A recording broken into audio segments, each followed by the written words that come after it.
Finishing up lesson 1.7. Okay, as we finish up 1.7, remember we're modeling with functions, so we're trying to write these equations. So we left off, we finished example 2 yesterday, and we're ready to talk about example 3.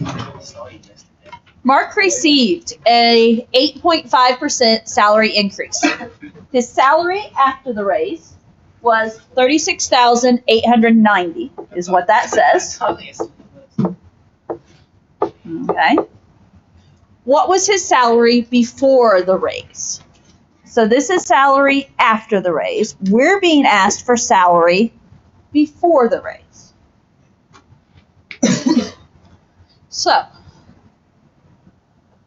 how would we figure this out? I mean, just in general, how do we figure out the salary there?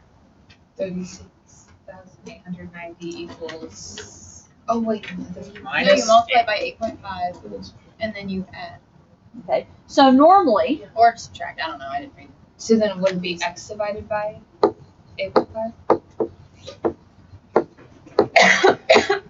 I changed be better. Sorry, I realized after I wrote it in, I didn't write it in much better than what was already there. So, Well, okay. After the raise, then when you subtract. Okay, so process through. If we have an original salary, yes? Yes. How do we get to a salary after a raise? You multiply. So the original salary you multiply it by 8.5. Okay. Yes. Or really? Right? Yeah. Not exactly, but okay, guys, listen up here. Multiply by 8.5. Okay, we're going to take the original salary. We're going to find 8.5% of it, basically, right? And then what do we do with that? You add that to the original. We add it to the original salary, yes? And then that's going to equal our new salary. Okay, now, what is it we don't know here? Original salary. We don't know the original salary. And so my suggestion here is that we use X to represent the original salary, or whatever variable your heart desires. So if we think about that, we're going to have the original salary X, right? Yeah. Plus, we're going to add 8.5% raise. So 8.5. it's 8.5% of the salary. We don't actually multiply by 8.5, we multiply by Oh, there we go. Yeah. 0.085, and that's going to equal 36,890. And of course, you guys followed that, right? That how do I change 8.5%? Move the decimal 2 left, and it's 0.085, right? That pre-calc reminder we probably don't really need, but I'm gonna throw it out there anyways because it doesn't hurt. So does this equation I wrote just make sense? Because that's exactly what I did. Is I wrote an equation based on what we talked about. We said we're going to do 8.5% times the salary, the original salary. We're going to add that amount to the original salary, and that's going to equal our final answer, which in this case we know is the 36,890. Now, you can, if you want, clean up that left. What is x plus 0.085x? Bless you. 2. Invisible number in front of x is 1x. Oh. What's 1x plus 85 thousandths x? 1.085x equals 36,890. And you can jump straight to that equation, guys. I am perfectly fine if you want to go straight to that equation. You don't even have to give the original equation. What do I do to solve? We're actually going to divide, aren't we? Okay, so because we don't know the original salary, we can't multiply. We have to do the opposite and divide. So 36,890 divided by 1 and 85 thousandths works out to be 34,000.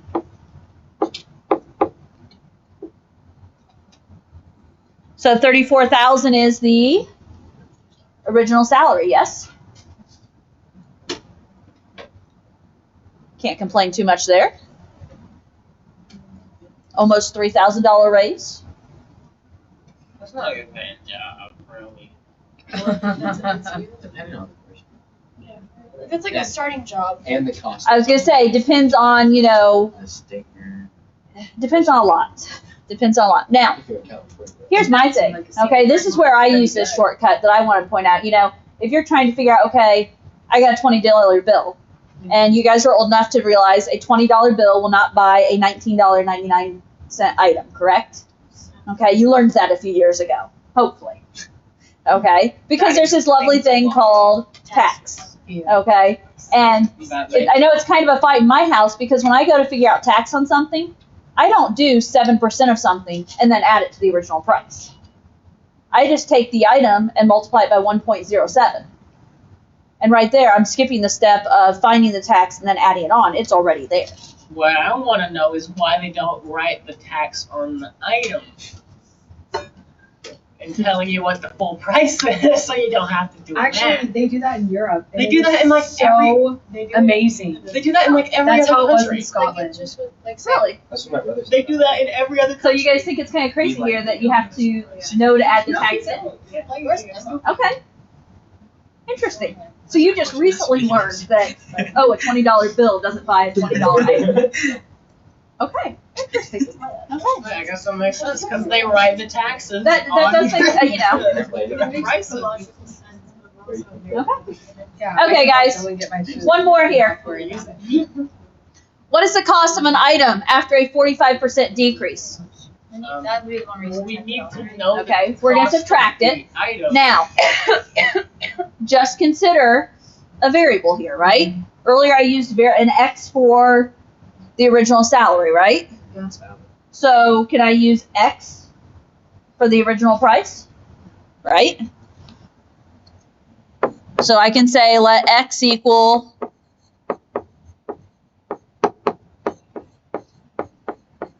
the original price.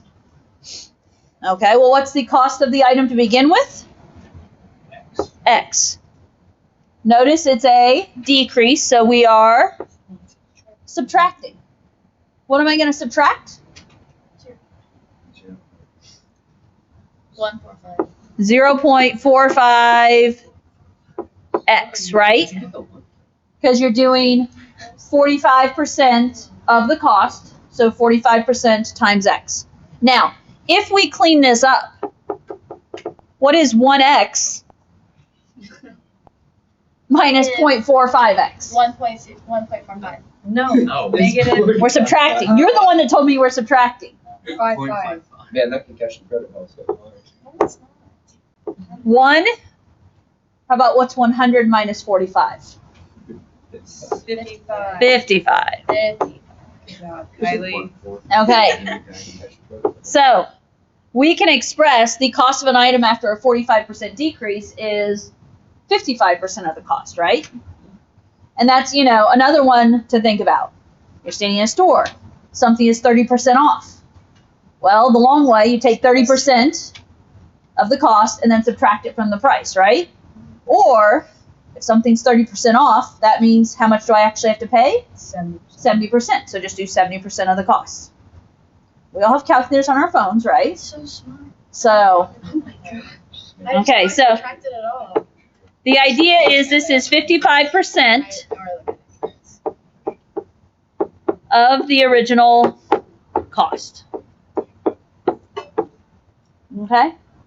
Trying to share a bit of basic, math that, next time you're out shopping, you can use, right? I go shopping so much. You want to go to the mall? Yeah, Okay. It's Moving on, a day. maybe. It's a day. Okay, a square. Focus, please. A square is inscribed in a circle. Write the area of the square as a function of the radius of the circle r. Does inscribed mean like when there's like a square and it's Inside. Okay, so a square is inscribed in a circle. I think I'd better, there's my circle. A square being inscribed in it means your square is inside, and each of your vertices touch the circle. Yes? That is such a good song. Okay. That is pretty impressive. Luck. Because it's not normally good. Okay, so inscribed means something is inside of it, and specifically the vertices touch the outside of the other figure. So the square being inscribed in the circle, my vertices touch there.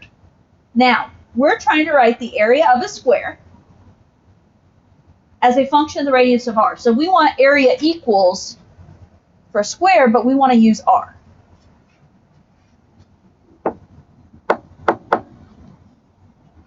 How do we find area of a square? Okay, length times width, except what do we know about the length and the width? Any square, the length and width are the same, yes? You guys are scaring me here. Now, I'm actually going to use S. Okay, common way to express area of a square is to say S squared. Which means on my picture, S and S. Okay? Now, we need to rewrite this formula, but not using S for side of the square. We need to use R for radius.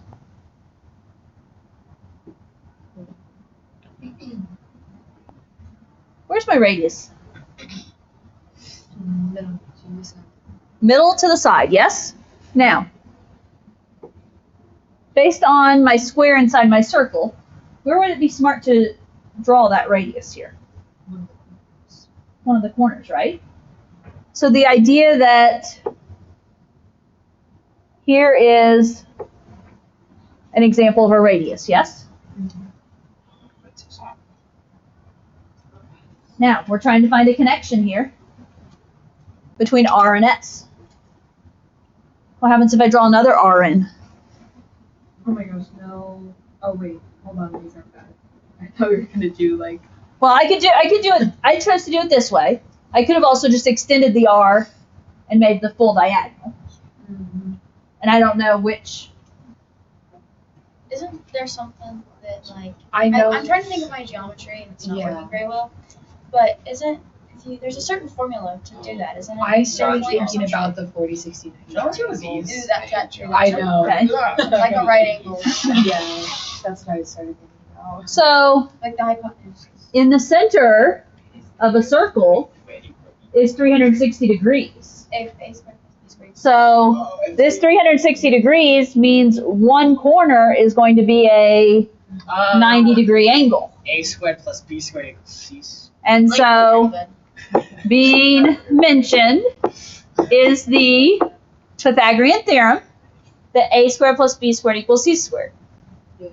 A and B being the legs that meet at the right angle, C being the hypotenuse. In my particular case, A and B are going to be the radiuses equal to the side of the square is the hypotenuse.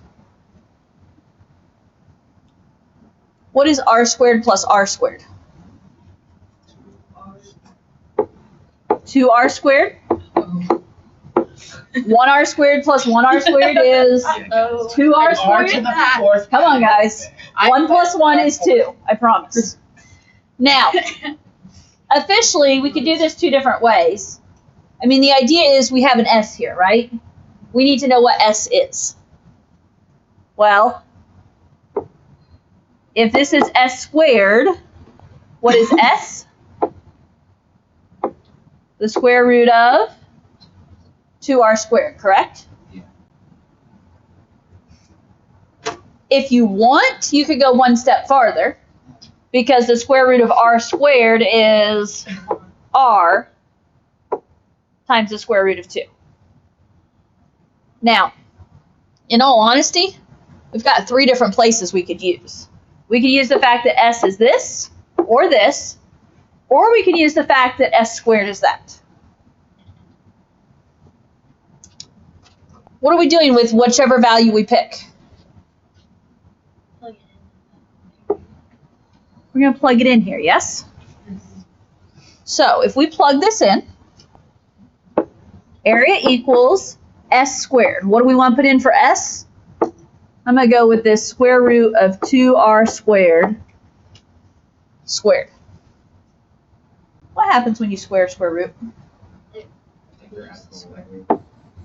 The square and the square root cancel, and you're left with whatever is under the radical. So how do you find the area of the square if you only know the radius of the circle? Area is 2R squared. I end up multiplying by 4 again. What? Where'd you get Because this? you're only taking the area of one triangle. No. I didn't find any area. I just found what is the length of S Oh, okay. in terms of R. Okay. Now, if you caught it, we could have stopped this final step right here. S squared was equal to 2R squared.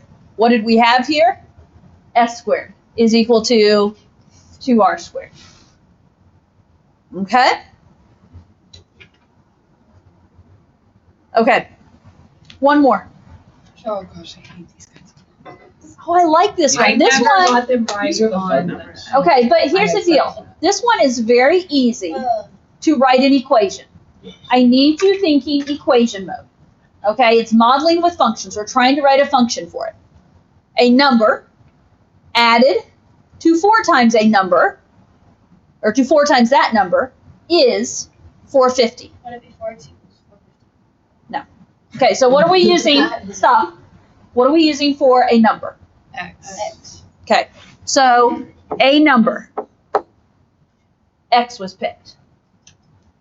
Added to. What's that mean? Plus. Plus. Oh yeah, this one is.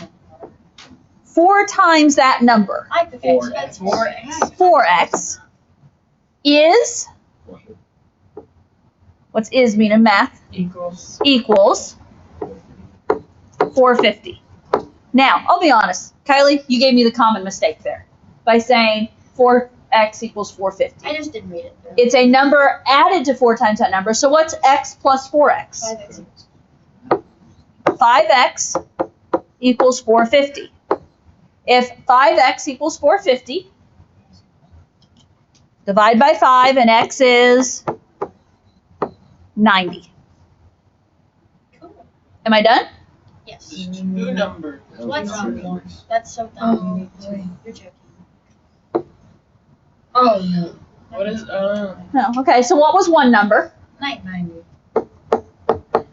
What's the other number I need to find? Well, 4 times that number.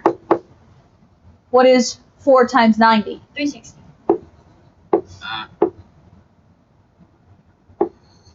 So what's my other number? 360. Wait. Or take 450 and subtract 90, Oh. right? If the two numbers add to be 450, take 450 and subtract 90. But if it says 2 numbers, so it wants like the parts and not just x. It doesn't want another number. It says what are the two numbers? It doesn't want just x. It's wanting to know a number and 4 times that number. It's wanting to know the two pieces that you added to get 450. Okay? Okay, guys. You have some work time. Wow. A decent amount of work time. Page 143, 1 through 16, 18, 19, and 21 through 23. See what you can do with it. It's due tomorrow, probably cry. and then review worksheet will be handed out tomorrow.